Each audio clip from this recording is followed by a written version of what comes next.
Meet Daniel McKinnon, General Manager of Village Manor of Ludington. Tell us a little about yourself. When you were a kid, what did you want to be when you grew up?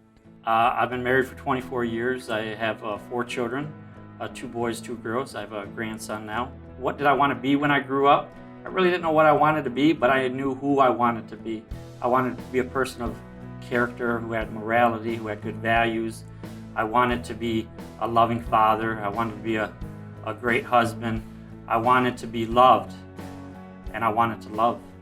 Tell us how you've been a part of the family business over the years. I've been a spectator, a fan, I would say. They started the company when I was a teenager, and I kind of watched it grow from the infancy to become a major corporations with different divisions. You took a different path for a while with employment. Talk a little bit about working outside the family business. I had many highs and lows working outside the family business. I worked for small companies, and I worked for some major corporations with over 2,000 employees. And I learned a lot from working for those companies. I learned how we treat employees and how we treat our customers, and I've taken a lot from that. How did your parents help shape who you are? My parents, I've come from a great heritage. Both my parents and my grandparents have people of faith, and they've been married for a long time. And I want to have that faith. I want to have the relationship with my wife that they had.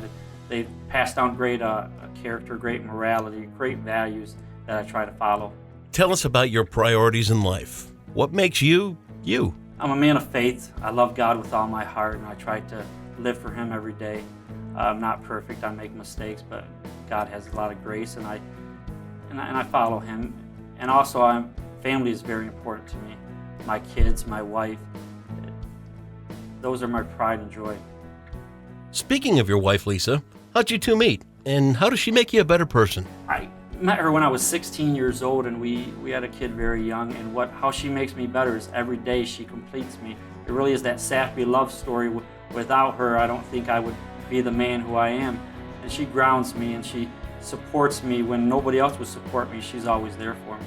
Tell us a little about your new endeavor at Village Manor in Ludington.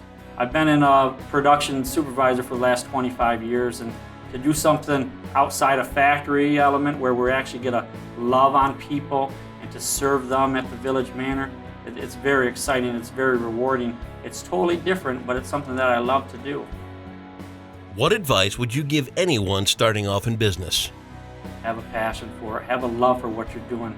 A business starts with an idea, but you gotta put a lot of work into that idea and make it grow in marketing and everything else. And you're gonna make mistakes, you're gonna fall, but get back up and continue on and overcome those obstacles. Do you have any final thoughts to share? Final thoughts is that I just am so blessed as a person that, like we talked about earlier, growing up, didn't know what I wanted to be, but I'm very blessed in who I am today with a loving family, a loving wife, with a business, with a great corporation and graphics house, and what they've done for the community and what they've done for even our family. I'm very blessed.